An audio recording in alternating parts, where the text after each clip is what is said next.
এরপর প্রশ্ন হলো মহিলাদের ব্যবহার্য অলংকারের জাকাত দিতে হবে কিনা। অনেকে বলছেন ব্যবহার্য অলংকারের জাকাত দিতে হবে না, অতিরিক্তগুলোর জাকাত দিতে হবে। আপনার নিকট এই বিষয়ে জানতে চাই। এ বিষয়ে আসলে মতপার্থক্য আজকে নতুন নয়, অনেক আগে থেকেই ওলামা ইকরামের মধ্যে, ইমামগণের মধ্যে মতপার্থক্য আছে। অনেক ইমামদের মতেই মহিলাদের ব্যবহারের যে স্বর্ণ আছে সেগুলোর জাকাত দিতে হবে না, যেগুলো ব্যবহারের জন্য নয় সেগুলোর জাকাত দিতে হবে। যদিও হানাফি মাযহাবের ফতোয়া হলো যে ব্যবহার্য স্বর্ণের জাকাত দিতে হবে।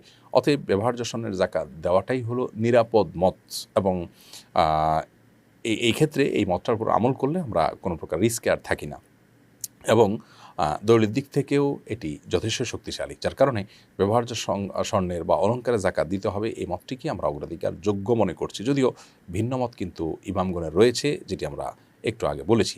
আমরা কেউ ইমামগণের মত পার্থক্য আছে সেটা জেনে তার সুবিধাটা গ্রহণ করব না, বরং দলিলের ধার বিবেচনা করার মতো ক্ষমতা থাকলে সেরকম ব্যক্তি হলে তিনি তো দলিলের ধার বিবেচনা করতে পারেন। আর অন্যথায় আমরা এই সমস্ত ক্ষেত্রে অন্তত নিজের নফস বা প্রবৃত্তির পূজা যেন না করি, অর্থাৎ সুবিধা